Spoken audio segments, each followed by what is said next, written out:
एक औरत ने बस हल्के से दरवाजे पर हाथ मारा, लेकिन जैसे ही उसने छुआ, उसकी हथेली गीली होने लगी और अगले ही पल उसके शरीर से धुआं निकलने लगा और वो पल भर में राख बन गई। ये देखकर सामने खड़े अर्जुन को कुछ समझ आ गया। उसने फौरन एक और दरवाजा खोला और इस बार दरवाजे के पीछे वही जगह थी जिसकी उसे तलाश थी। बिना वक्त गंवाए वो अंदर चला गया। अंदर एक तलवार रखी थी और उसके चारों तरफ 7 खतरनाक राक्षसों की मूर्तियां खड़ी थी। बीच में एक सफेद दाढ़ी वाला बूढ़ा बाबा ध्यान में बैठा था। जब उसने अर्जुन को देखा तो उसे तुरंत समझ आ गया कि कोई दैत्य उसे यहाँ तक खींच लाया है। अर्जुन उस तलवार को उठाने ही वाला था, तभी बाबा को गुस्सा आ गया। लेकिन इससे पहले कि वो कुछ करता, चारों ओर की मूर्तियों से असली राक्षस बाहर निकल आए। बाबा ने तुरंत जादू का सहारा लिया ताकि वो राक्षस धरती पर न पहुंच जाए, मगर अर्जुन अब शक्ति से भर चुका था और घमंड में चूर होकर सीधे बाबा पर हमला बोल दिया। सबको लगा बाबा खत्म हो गया, लेकिन अगले ही पल वो फिर से खड़ा हो गया। अब उसने अपनी आखिरी सांसों से अपने वारिस को बुलाया। राजू, बाबा ने कहा, अब मैं जा रहा हूँ, लेकिन मेरी सारी शक्तियां अब तेरे पास हैं। और इतना कहकर वो खुद भी राख में बदल गया। अब पूरी धरती की जिम्मेदारी राजू पर आ गई थी। लेकिन ये सब आखिर हुआ कैसे? दरअसल कुछ महीने पहले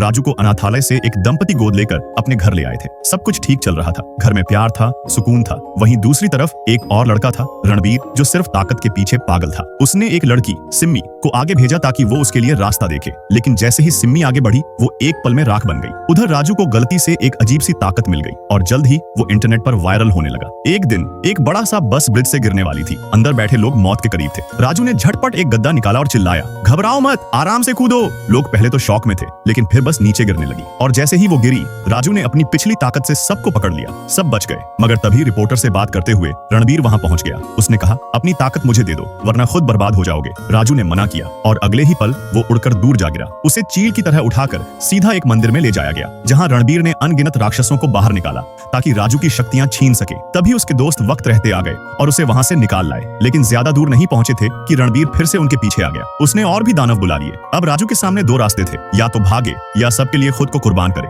उसे याद आया, बाबा ने कहा था, एक लकड़ी आसानी से टूट जाती है, पर 3 एक साथ हो तो कोई नहीं तोड़ सकता। राजू ने सब दोस्तों को बुलाया और सबने मिलकर हाथों में वो जादुई डंडा थाम लिया। 2.5 साल की मेहनत के बाद उसके सारे साथी अब सुपर हीरो बन चुके थे। फिर क्या था, सबने मिलकर रणबीर को हरा दिया। उसके सारे राक्षस भी वहीं खत्म हो गए और आखिरकार छोटा सा शहर फिर से सुरक्षित